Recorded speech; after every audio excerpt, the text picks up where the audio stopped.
Capítulo 4. Ingreso a la ontología. A medida que profundizamos en la filosofía, es necesario prestar mayor atención a los temas en cuestión. La ontología es uno de esos temas fundamentales. La ontología se define como teoría del ser, es decir, el estudio del ser en general, de la manera más amplia posible. Sin embargo, surge un problema. El ser, al ser el concepto más general de todos, ¿cómo podríamos entenderlo? Tradicionalmente, podríamos preguntarnos ¿qué es el ser? Las definiciones tienen de esencial que se trata de abstraer el objeto haciéndolo general y no particular. El problema del ser es que al volverse lo más amplio posible, no es posible meterlo en una definición, ya que no hay nada más general que el ser, de tal manera que ya no se trata el tema como ¿qué es el ser?, sino ¿quién es el ser? Este cambio nos lleva a distinguir entre el ser auténtico y el ser inauténtico, entre el verdadero y el falso. Para identificar el ser auténtico es crucial que sea irreductible, es decir, que no dependa de otros seres y que exista por sí mismo. A partir de aquí podemos diferenciar entre el ser en sí, que es existencia propia, y el ser en otro, que es consistencia, es decir, depender de algo más para existir. Cuando nos preguntamos ¿qué es un objeto?, buscamos entender su consistencia, es decir, de qué está hecho, pero cuando cambiamos a qué es la existencia, la cosa cambia. Un ejemplo ilustrativo está en la Biblia. Cuando Dios dice que la luz sea, esto implica que la luz pasa de no existir a existir. A partir de estas ideas, podemos plantearnos dos grandes preguntas. ¿Qué es existir? ¿Quién existe? ¿Qué es existir? No hay respuesta concreta, ya que la existencia no depende de nada más. ¿Quién existe?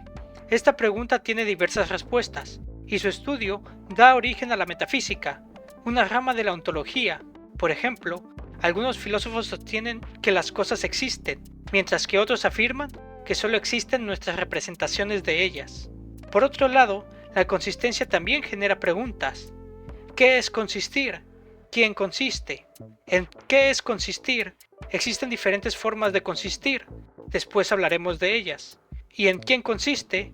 Para responder esta pregunta, primero debemos resolver la pregunta sobre la existencia. Y como no es posible responder esta pregunta, tampoco es posible responder esta segunda. La ontología se divide en dos grandes ramas, la metafísica y la teoría general de los objetos. La metafísica se encarga de responder la pregunta ¿quién existe?, determinando quién es el ser en sí. En la teoría general de los objetos, aborda la cuestión de qué es consistir, analizando la naturaleza de los objetos. Es importante no confundir ambas disciplinas, ya que, aunque estén relacionadas, cada una tiene su propio enfoque. Si abordamos la metafísica desde la pregunta ¿quién existe?, encontramos que la respuesta más inmediata es afirmar que las cosas existen. Esta es la postura natural del pensamiento humano. Aunque filosóficamente es incorrecta, sabemos que algunas cosas son ilusiones, otras no existen realmente, y algunas dependen de otros elementos para existir. El pensamiento filosófico occidental sobre la existencia comenzó en Grecia con Tales de Mileto, quien propuso que el principio de todas las cosas era el agua.